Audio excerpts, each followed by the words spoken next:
Sige, umpisahan na natin.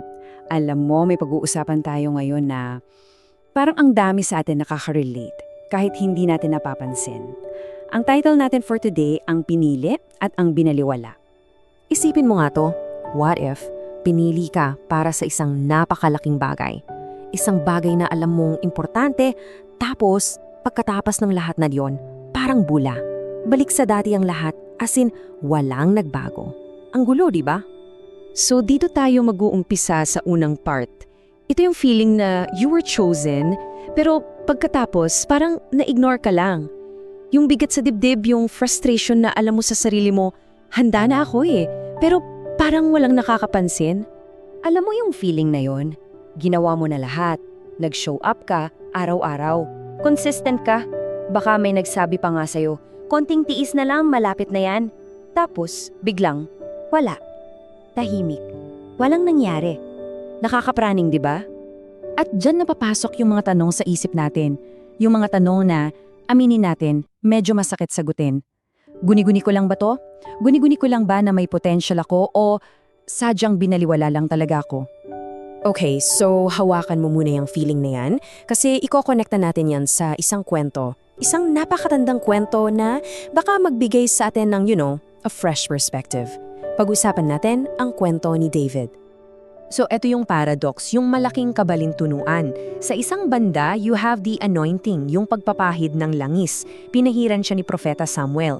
Basically, sinabi sa kanya, ikaw ang susunod na hari. Yan yung pangako.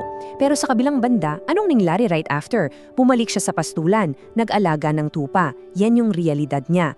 Walang palasyo, walang korona, tupa lang. At bakit ganun? Well, itong quote na to ang nagpapaliwanag. Sabi, ang tao ay tumitingin sa panlabas na anyo, ngunit ang Panginoon ay tumitingin sa puso. So, malinaw na yung criteria, yung basehan ng pagpili ay hindi yung nakikita natin. Hindi posisyon, hindi itsura, ang tinitingnan ay yung puso. So dito pa lang, alam na natin, may mas malalim na nangyayari dito. And this brings us to yung malaking maling akala nating lahat. Ito yung dahilan kung bakit sobrang hirap para sa atin yung mga waiting season, di ba? Ang tawag dito ay recognition fallacy. Ano yun?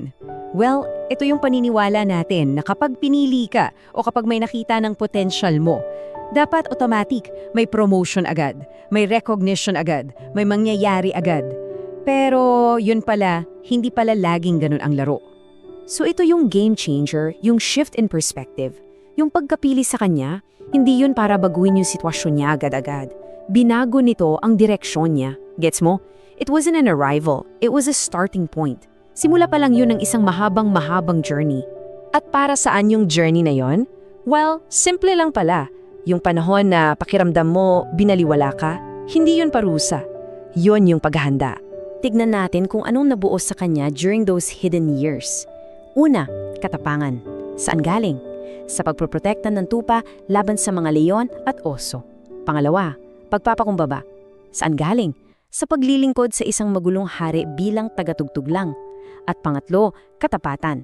Yung pagiging consistent kahit walang nakikita, walang pumapalakpak. Ito yung mga character traits na kailangan niya para maging isang tunay na hari. So, itong timeline na to, grabe, ang linaw ng pinapakita. Tingnan mo yung daan niya. Nagsimula sa pagpapahid ng langis, tapos napunta sa pastulan, kung saan nahubog yung tapang niya. Pagkatapos sa korte, kung saan natuto siya ng humility. Tapos sa ilang pamuno, kung saan dumaan siya sa mga pagsubok, bago pa man dumating yung koronasyon. So kita mo, hindi ito shortcut. Ito ay isang proseso. At heto yung part na hindi natin madalas naiisip. May advantage pala yung hindi ka pinapansin. Dahil kapag binaliwala ka, may espasyo ka para magkamali, para matuto, para lumago nang wala yung pressure na nakatutok sa'yo lahat ng tao. Parang incubator, isang proteksyon, di ba? Okay, so para matapos, i-connect natin lahat ng to pabalik sa'yo, pabalik sa atin, sa pamamagitan ng isang huling pero napaka-importanting tanong. Ito yung kailangan nating tandaan. Yung gap, yung pagitan ng pagiging pinili mo at yung panahon na nakikita ka na ng lahat. Hindi yan isang delay. Hindi yan delay. Yan mismo ang transformasyon. Yan ang proseso, yan yung paghuhubog.